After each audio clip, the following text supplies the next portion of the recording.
This is the Toyota Mobile Service. Another conversion ng Toyota Tamaraw. Okay? So, the other video, ito yung pinakita ko. Yung food truck. Ito naman, for any purposes na pwede mong gamitin. Ito, pang mobile service yung ginawa nila.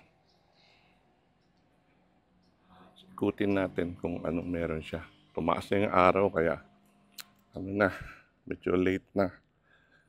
So, pwede pa naman. So, ito yung conversion niya.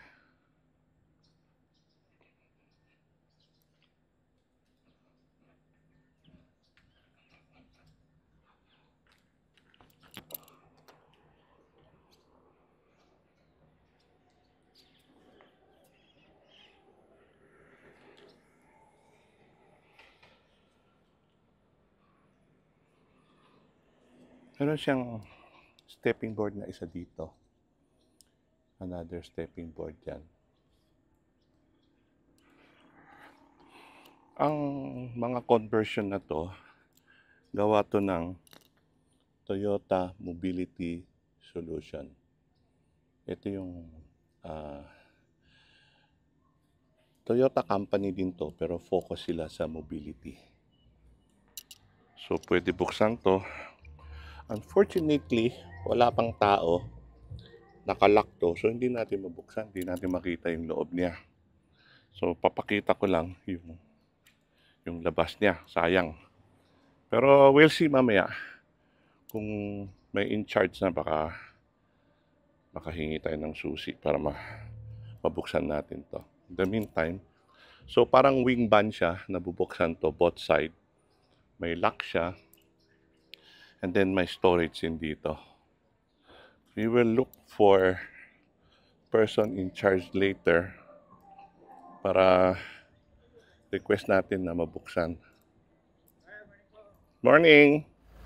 So, na-request natin na buksan nila itong Tamaraw conversion.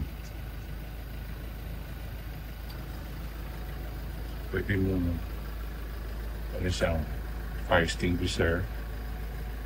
Tapos nandito mga tools. Display yung mga tools mo. Tapos may drawer pa siya. Okay? May lock yung drawer para hindi siya nagbubukas-bukas. And then, sa likod pwede rin buksan. So, pwede ka maglagay ng diesel, gasoline. Ayun pala yung kulay. Pula yung gasoline, diesel, yellow. Yun ko lang nalaman. Tapos, perforated. Meron siya itong roller. Meron compressor. Okay. Tapos kung mag-change oil ka, pwede mo ilagay dito. Hindi na conversion ito Ito. Tapos on this side, dyan mo ilalagay mga fuel mo, mga oil, window washer, general motor oil, tapos may drawer pa, and then extension wire, tapos tools din to, tool organizer. Yan. Nakalock sa baba. And then, meron din siyang plug-in para may kuryente siya. Meron pa siyang meter para nakikita kung nakigamit ka. Alam mo, nag-service ka, nakigamit ka, nakikita ko na yung kinonsume mong kuryente. Okay. Tapos may drawer dyan. Ayan siya. So, kung isasara mo siya, naka-hydraulic na rin siya. So, pag sinara mo siya, hydraulic siya. Hindi ko lang sure kung nakalock pa to So, hindi natin bubuksan konti lang. Hindi ko ilalak yan. So, bubuksan natin to. Hydraulic siya. Diba? Okay siya.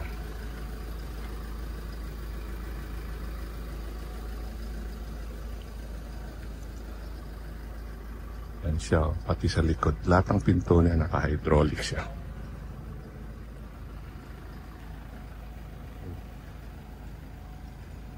Tingnan natin kung yung headroom niya.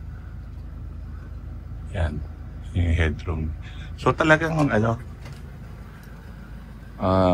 panglagay ng gamit ang design niya. Yan, dekorasyon lang yan para mas maporma siya tignan. Kaya sinilip yung headroom. Yan, para sa fuel efficiency. Okay, pero design lang siya. Meron siyang windbreaker, tsaka sa likod po. Yan di ba? Windbreaker yan, no? Para mas matipid for fuel efficiency. For fuel efficiency, tsaka for aesthetics po, mas maganda yung shape niya. Okay. And then, ito po, plug-in. Plug-in, no? For the electrical appliances sa loob. So, ito po yung industrial plug niya. So, kung nakigamit ka, alam mo pa magkano babayaran mo? May meter pa siya. Yes. Oo. So, ito sir yung industrial plug. Ayan, no? Oo. And then, isasaksak siya sa 220 volt socket. Oo.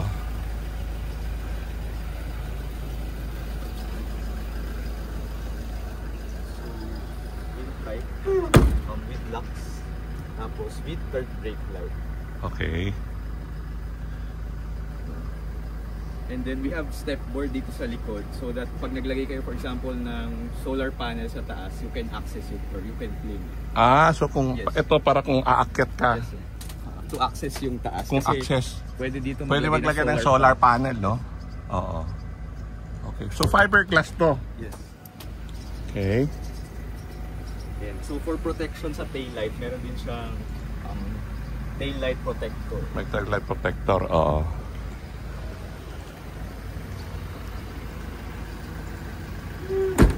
Ganda ng design niya.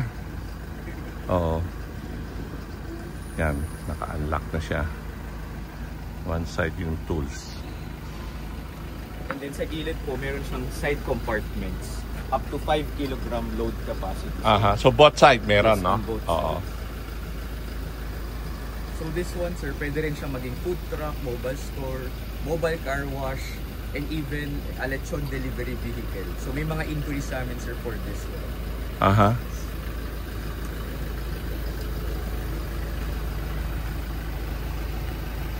So I guess that's all. Ito yung Toyota Mobile Service Conversion.